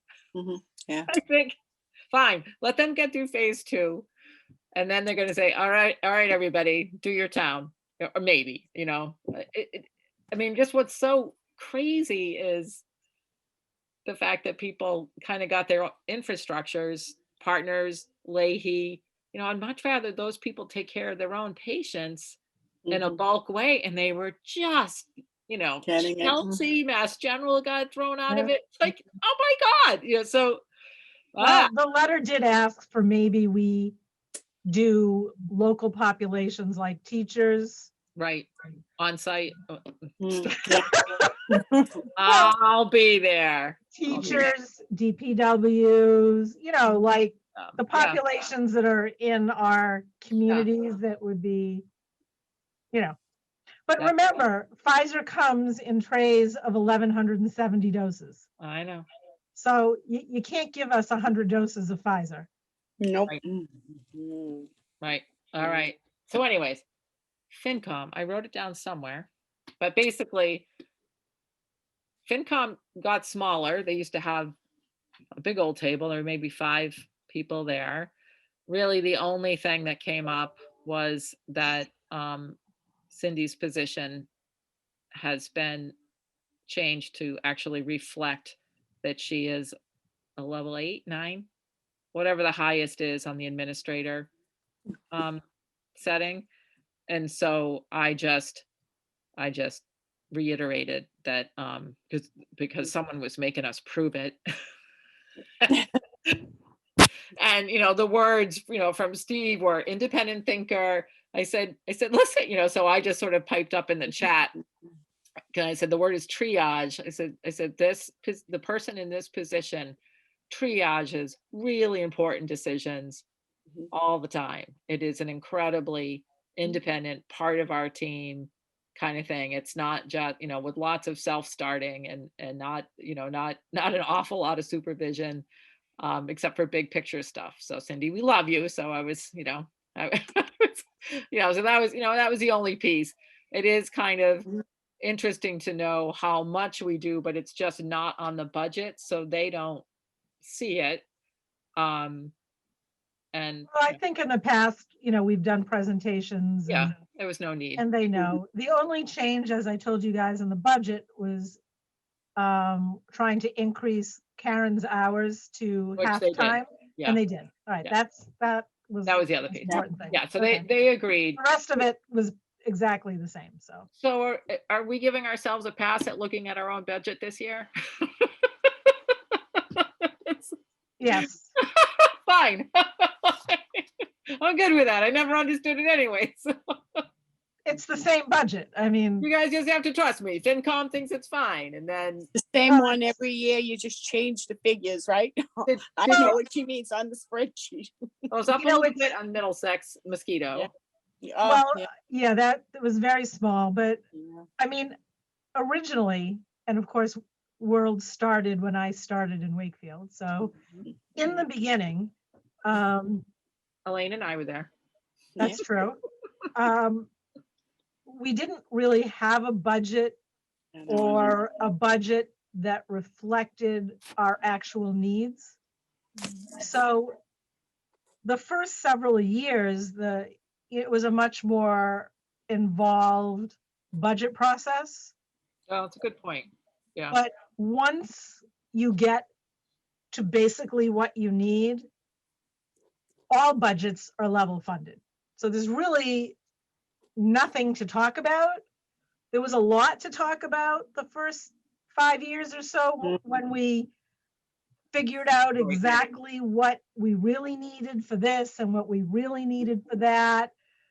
But at this point, nobody's budget increases except for contractual salaries, which is what ours did. And, some minor fine tuning like Stericycle increases their prices. Right. There's nothing we Now, can do. Yeah. So it's not really anything to talk about because, unless the board identified something new that they really would want in the budget, but we haven't had that flexibility in several years because of budgets. And this year is definitely not going to be one of those. I mean, one of the things I just want to kind of dovetail around that, because there's always and to give Candace a little historical perspective. So prior to Ruth being with us, we were our own little department, and we were not mighty or robust. And so 2009 summer, I believe so. Yeah. I think it had, like, the Board of Health, we were pulled in individually by Town Manager Mayo to say, hey, the town council and the town administrator want to do this collaboration with Melrose. But we really had no say. It was like, just telling you, we're doing this. So just kind of just remind us about government structure. This was quite a civics lecture, lesson, was that the decision on how a department is framed and funded is really up to the business side and, the town administrator, and the Board of Health, was basically like, hope you're on board, but really you have nothing to say, kind of thing. And, I It's actually true. But it also kind of reminds me now in how we've handled our emergency response as a board. We've been supportive, but we haven't driven those kind of top-down town decisions. I don't know what I think of that. It is what it is. But every so often I wonder sometimes if we should be more cohesive in a message kind of back to that level. I think there's a happy medium, and the charter was changed fundamentally, right, so that the board stayed elected, right, but the operations management that the right. board used to have was removed and given to Steve. So for better or for worse, yeah, that operations management isn't there. But on the other hand, you know, other health departments, when it came to the companion thing, Yeah. the health director just said, this is what we're doing, Right, as opposed to us bringing it right. back to the board to Right. say, you know, this is a policy decision. You make, you decide the policy and we will implement what you decide. Okay. Well, I think it's just, I you agree. know, every time I think it's good to revisit, you know, what is our role. Yep. And for sure it's writing policy, but every so often it's like, what are you doing with our department? And I think every so often we have two choices. We speak to our town administrator individually, you know, you set up an appointment with him because two of us can't go, or you invite him to a meeting. No, I mean, just with open meeting, you know. Oh, I agree. Yep. I No, agree. so it's You're just, you right. know, this is our opportunity to talk about it. I know we're running late, but you know, I think we're lucky in general that we're all very much pro get it done in the best way. But every so often I'm like, you know, I would like to have heard about that, or just, you know, the order of how communication things happen. Sometimes I made a call to Steve a couple weeks ago going, you know, the communication is getting a little unwieldy. And I just found out about this thing, like from a town councilor. I hate finding out about health department business from a different board, but Well, I'm responsible well, for the administration of the budget, and I didn't know anything about Cindy's position. So oh, there you go. You didn't write. exactly. So, you know, so I just think, you know, every so often you should check that. And, you know, if you want to have a little conversation with the town administrator, give them a little ringy dingy, and then just tell us how it went at the next meeting. That's all I have to say. So, Yeah, so yeah. and then congratulations, other good news. Yeah. I've got another It's grant. wonderful, wonderful, wonderful, Ruth, for that Well- grant. That's a really beautiful. Oh, yeah, the other grant. Well, Yeah. actually, Catherine gets the credit because I kept trying to write it and kept trying to write it. And then finally I Life admitted happened. defeat and Okay. said, I don't have time to do this. Yep. And so Catherine wrote it, and She we're got it. going to meet next week because it's supposed to start being implemented March 1st. Oh my God. Wow. But you know what? They haven't even sent the contract, so the implementation will be Mhm. obviously delayed a little. And then we can talk about it more once, you know, we know how we're going to roll it out. It is a Wakefield Melrose Mhm. grant because Steve felt really strongly that he wanted to include Melrose. You know, those two. I know, thick as thieves. Oh, yeah. But Mm. once Catherine and I are supposed to meet next week, and I'm Okay. hoping that my life becomes a little more sane without clinics, and then I can actually concentrate on some of these other things again. Mhm. Yeah. And then hopefully at the next meeting, I can give more of an update. Okay. Well, thank you, Ruth. It's, you know, it is true. No one knows the work that goes into planning a clinic. And We I've had do. yeah, I said it from the beginning, and it's always been that way. And someone did stop me about, you know, how people, they, you know, call me and how do you people really do this? And I said, well, would you like to know when it really starts? How about flu clinics in July is when we start? And she looked at Actually, me we like, order in the spring. Yeah. yeah. Well, I we talked always about that. did, and then whatever was left in the budget could always spend towards the end to put towards your flu clinic for the fall, because you know it's a lot of planning. And I have to give you credit, Ruth. I think it's been a fabulous. Both sites have been very, very nice, and I think the amount of volunteers that we have gotten has been tremendous. And I have been very, very excited to see so many people from the communities, not only from Melrose, from That's what makes Wakefield me that I sad. know. That's Yeah. such a cool thing. But Yeah, it's That's been what I really said. nice. The clinics themselves are awesome. Right. No. It's They just are. the other work around it. Yeah, it's too much. Well, hopefully, hopefully maybe something will change. I don't It know does what. every week, so it will. Yeah, it will by tomorrow No doubt. morning. They'll be, I'll tell you, be at the clinic tomorrow and we'll be. I'll getting- be there. I made the will- muffins for you, Ruth. They You have did? nuts. Well, I hope you made lunch for me because I won't be there till lunchtime. I order I hope pizza. you're bringing, oh, Elaine, can you like bring me an orange or something? I have Oh, to all right, stop eating okay. so Did you much want seltzer water? I don't know if we have Coke in the house, Ruth, but I could look. I bring it, believe me. We can All order right, so salads too, Laurel. So, I'm yep, on first thing in the morning. yep, So I will be I'll- there afterwards. Ruth, I should meet you at 9? I 9:30? will be, yeah, I will be here because the DPH call is at 9. Oh, But I okay. don't, all I have to do is listen. And Okay. you know what? I have missed some of these because of the clinic. So if I'm not listening, it's not the end of the world. Well, I figured we could do our Friday morning COVID call. Either Elaine can pop on it or we can do it live from Memorial Hall. Yeah, actually You know tomorrow. what? That would be kind of cool. I'll, To if we do could, it I'll bring live? my computer. We'll see. Tomorrow actually is going to be we have another lovely Zoom call, my favorite, in the morning with MAPHN of our Northeast chapter, which Oh, will be interesting because I know Kathy will be there and probably Peg will be on it. And it will be interesting to see and how we can brag about everything we've all done. I Yeah. think Malden may be there. She is there sometimes, not all the time, and Janet isn't. Is But it'll that be interesting to membership- see. Is that membership only for public health Yeah. officers or for anybody, like, can board members? do that? That's for nurses. It's for nursing.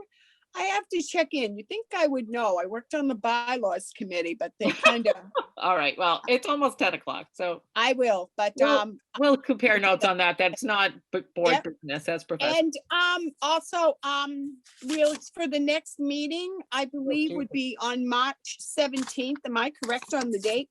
St. Patty's Day, when we closed Mhm. everything down a year ago. Yeah. Oh, Mhm. man.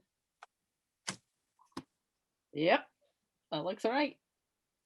That's correct. Is there any problems with that? There's nothing big going on in Not town. or- going anywhere. I was gonna say, why would that day be any different than any other day? Well, we It's an can have, anniversary day. I don't I'll know. have some soda bread on Mhm. Zoom. I can't All wait right. for us to get in the same room again. All right. I right, we'll make propose a that we motion. close this meeting. Make a motion to close the meeting at 9:57. Yes, I made that motion. Second. I'm gonna second that motion. Okay, all in favor? Aye, aye. Aye, aye. Candace says aye, aye. Look at her, that East Boston people who've done a wonderful job. And I agree, all in favor. I will see you all tomorrow and hopefully right. Monday. And let's Yeah. hope that we can succeed even Okay. more.